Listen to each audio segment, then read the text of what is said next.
Good day. Jerry here. Natural remedies for allergies. There's a lot to consider on that.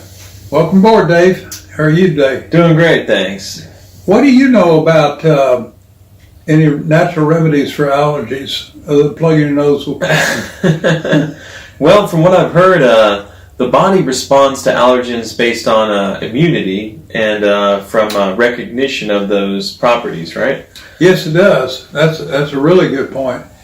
Is there anything we can do about it? Well, I've heard that a lot of people that were born and raised in Texas, for example, where we're at right here, don't tend to have a lot of the seasonal allergies that come in this state. And then some people that come from out of state have a lot of those allergies. Yes, they do. It could have been possibly because their body is used to or has recognized those agents or substances that come into their body. That's correct. We can develop a sensitivity because we are not acclimated. People fly all over the world, they end up here or there, and somebody from China or Africa or the Netherlands can come to Texas and they are miserable, especially come to Austin, because in Austin it's a geographical location that has 5 different landforms within 30 miles in 5 different directions, and if the wind changes direction, you may get the Black Lands, or you may get the Southwest Desert, or you may get the cedars from what we call the hill country.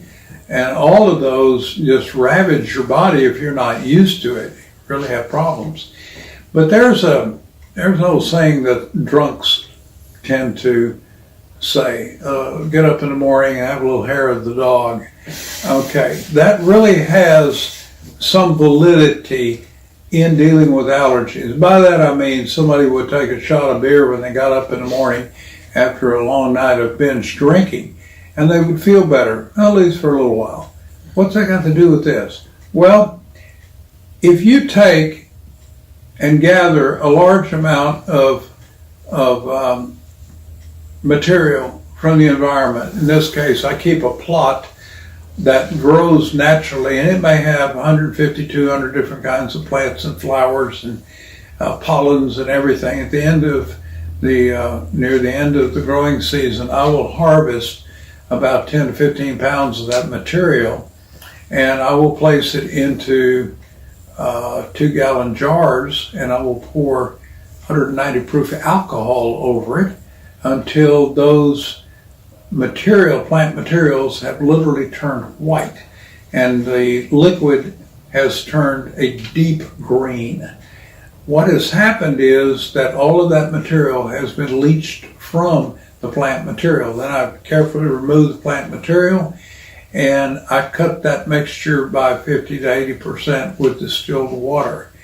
Now what I have is a super concentrated tincture that is representative of all the antigens or the irritants in this part of the country. I have had people from New York send me plant material, and I worked up a tincture for them, and they say it was extremely effective. So I found that the correct dosage for that material would be, I take it at my level of material that I would take for the local Texas material, and it works pretty much across the entire Southwest. So you got about 8 or 9 states, maybe 10 states that are, this material is very effective in that area. So I find that 3 to 5 drops a day, little tiny drops in some water, is enough to keep me completely unaffected by cedar fever or dandelions or various kinds of goldenrod or whatever is out there that's blowing around. And sometimes we have cedar fever, cedar pollen so thick that the sky is kind of yellow in the west from this material in late December, up to mid-January. It's, for a lot of people, it's absolute misery. But that doesn't affect me because that was part of the materials. So that's something that you could actually do yourself. If you say you lived in Maine or Alaska or in Korea. We have people listening to us all over the world. this is something you could do. You could take this material, use a 95% grain alcohol, and leave it in there about 6 weeks, and then cut it down to about half to 3/4 distilled water. Shake it up good, and you've got your tincture.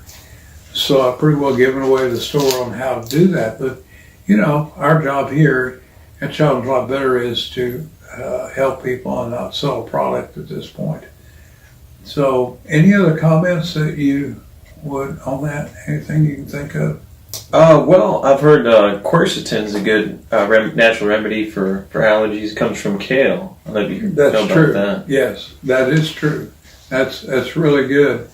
Now, all of this other chemical material causes a lot of problems in the body that you may not be aware of, and may turn up as some other kind of problem later on, 6 months, a year, 2 years down the road, that we really don't know how some of these huge amounts of strange chemicals that are put into some of this over-counter material will affect our bodies in the end, whether it's cancer causing or whether it's contributes to onset of dementia or Alzheimer's. Who knows? Why take the chance when all you have to do is just get you some alcohol and create that, or get with a company called Time Challenger Labs, and we have that material suitable for the southern part of the United States. So I really think that that's a good thing to do. Now, I have a friend who claims that one of the things he can do to avoid being affected by allergies.